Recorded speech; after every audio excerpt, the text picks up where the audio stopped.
Today, magluluto tayo ng ano. Anong tawag dito sa anong to? Sa pansit na to, Pansit Canton. Ayan. So, nagigisa na ako. Nakapagprito na ako ng ibang ingredients.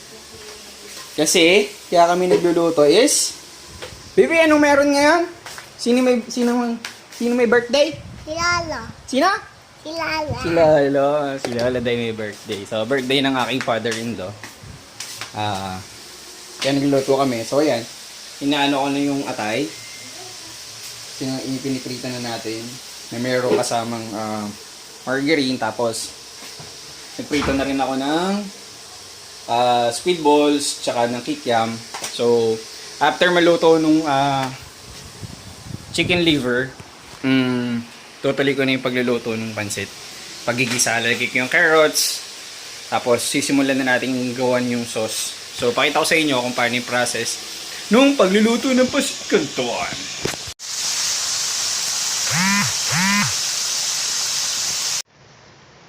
Ayan. So, ang ingredients lang na nilagay natin ay yung ito to, mamasita,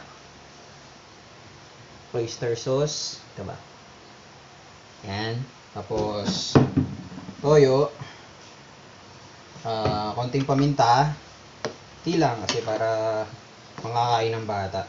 So, hindi siya masyadong spicy para ma-enjoy ng kids. Tapos, konting pampatamis, it's your choice. Pwedeng honey, pwedeng sugar, pwedeng soft drinks.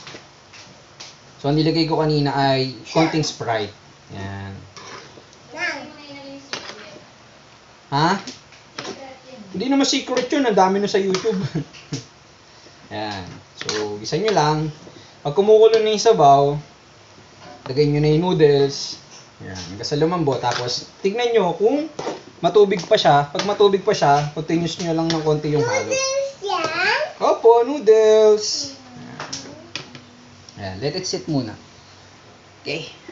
So, ito na yung final product. Luto na siya. Ayan. Ayan. Tapos, Shanghai naman. Luto tayo Shanghai. Oh, yeah!